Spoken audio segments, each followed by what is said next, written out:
In the fall of 2004, Sean and Jill Tikkun moved to Ottumwa, Iowa. Many people said why, how, what for, and we moved to that town knowing full well that there wasn't a Friends community there, and having just been married under the care of St. Louis Meeting, we were a little bit at a quandary of what to do regarding our faith, as meeting for worship was important to both of us. Over time, we realized that the town seemed to have a very specific need for a youth center, that youth were crying out for something to do, and the town was aware that there were problems. And we took it upon ourselves to attempt to create a community, a group of individuals that would work together to evaluate whether or not a teen center was necessary, as well as take on the task of building one. And as you can tell from these pictures, the building we acquired at no cost, which we were very fortunate to have, wasn't in the best repair. We quickly had a group of very capable youth appear with some adult supervision, probably one adult for every 5 youth that we had in there, and we reconstructed this place over a series of 2 to 3 years. And we gave the youth something they could point at and be proud of, something they constructed, but also something that they could use. In this process of construction, a community started to develop among the youth, and we also chose to use methods of construction that were perhaps unfamiliar, be it building cob walls or using found materials to renovate certain areas. We used very efficient and community-based methods of support to beautify the space, to give something back to the community, and felt that that was an important part of youth development, is that the community is aware that the youth aren't pulling away, but they are actually giving something back. By the time the renovations and everything were done, we had a strong core of volunteers as well as board members, and it's important to realize that it wasn't all work or always all work. There were plenty of concerts that were had in the space during and after renovations. There were workshops that we brought specialists in to train the kids in different techniques of building and earth-conscious friendly activities. There were movie nights, and there were also events that were within the community, like the sand building contest that the Ottumwa Teen Center was able to participate in and have a nice public face, to the art car that the youth center put together that had an environmental theme, as well as certain features that made it more gas efficient.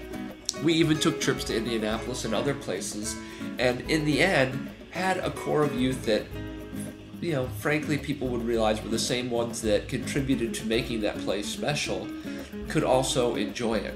And to see those youth in the community or at the schools, you knew who they were. You knew who the Teen Center kids were. And people would even come up to us.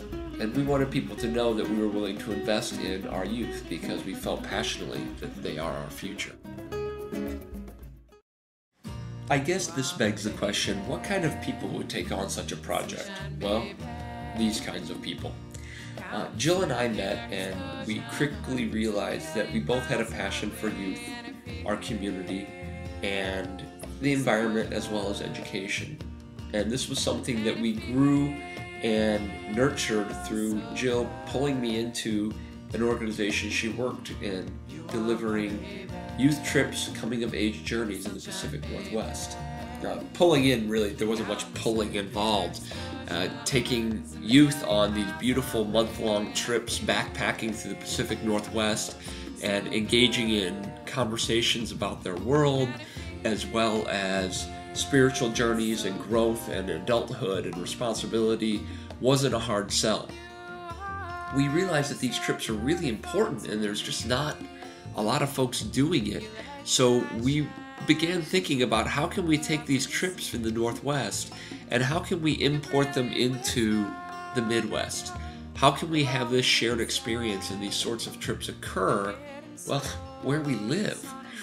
And we began for a couple years brainstorming how this might happen, what it would look like, but we never sat down and invested the time to actually create it, because at that same time we were creating a youth center. Now, we suddenly realized that our kids at our youth center didn't have an opportunity like this, and wouldn't it be great if we could marry these two passions our youth center and these trips. With the help of the Lyman Fund, we could. And the Lyman Fund money gave us that start to be able to facilitate, and for us as mentors to be able to maintain our needs as mentors and as organizers, so that we could focus on the youth needs in terms of raising cost, organizational sides, trip management, and also where and how are we going to do this. We decided that the Boundary Waters was the perfect place because the Boundary Waters offers a very unique area and an experience that our kids in southeastern Iowa definitely would not have had. We, as going on this trip, also brought a lot of our family along with. We were fortunate enough to have Stephanie come along and made that for 3 experienced wilderness instructors.